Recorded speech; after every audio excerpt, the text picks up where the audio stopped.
Finally, the Hobbly has got his hands on a GR86. All right, we're going to play a little game.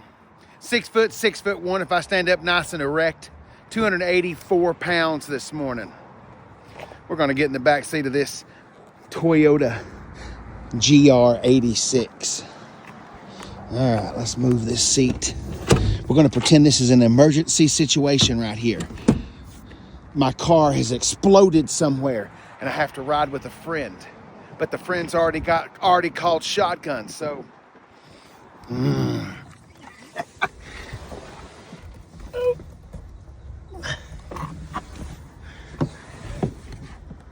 Oh, that's it?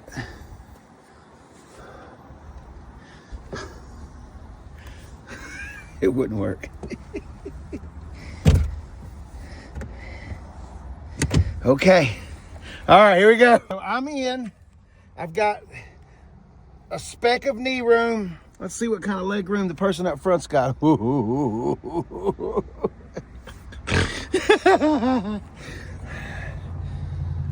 I don't even know that you could pull it off in an emergency situation. It's for insurance purposes. It has to be for insurance purposes, right? Right. It's got this little flap that the console runs all the way back. Anyway, I do like the gauge cluster and the way it's all set up.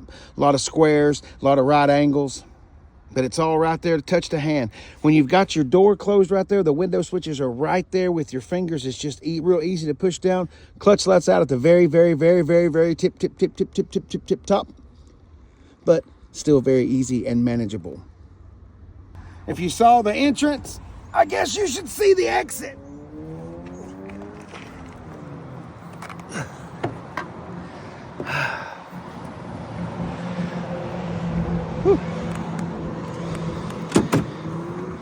The problem might be finding a passenger with legs that short. I've waited a long time for this, no jokes. I can fit in here. I don't know that I'm actually that comfortable, but I'm more comfortable in here than a Miata. So let's start there. Okay, do I think this is better than an EcoBoost Mustang? Do I think this is better than a turbo Camaro? No, not even close. However, before you come for me in the comments, let's chat about that. Okay, this is like an entry-level sports car. Okay, it's rear-wheel drive, which is the way God intended all cars to be. It's got a manual transmission. Actually, this is one of the few cars that I can still say that the automatic transmission is slower than shifting the manual. So in this one, you definitely want the manual. Okay, so I want the manual and everything. I'm just saying for full-on speed, this is a platform that has so many different modifications. This is a blank slate. It doesn't have as many modifications as like a Jeep Wrangler or something like that, but you can get this to do anything. Hell, there's videos of guys putting V8s in these Ferrari engines.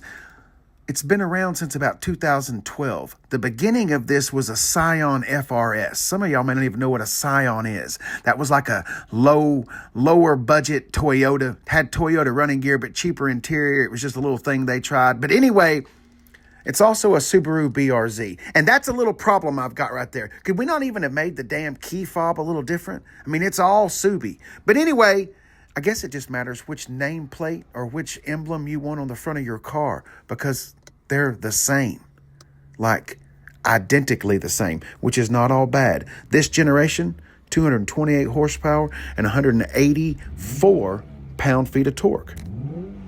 0 to 60 in about 6 seconds.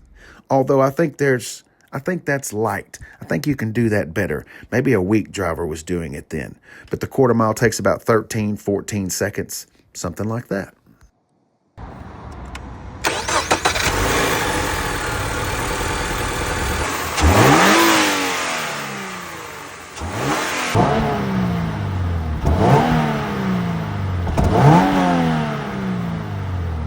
Did you see that window sticker? Now this is a 2023 model, so the price has only gone up from here. Buy this used. I like the car. Not at 33, 34, 35, and that full-on anniversary, the 10th anniversary. Sorry, got me all wobbled. That 10th anniversary car clocking in at like 36, 37, 38 grand. Oh, hell no. 10, 15, possibly 20 grand, I'm a big time player, but not up there in them big numbers. That's past EcoBoost Mustang territory. And no. Thank you so much for watching the video. I can't say that enough. Thank you. Have a hodly.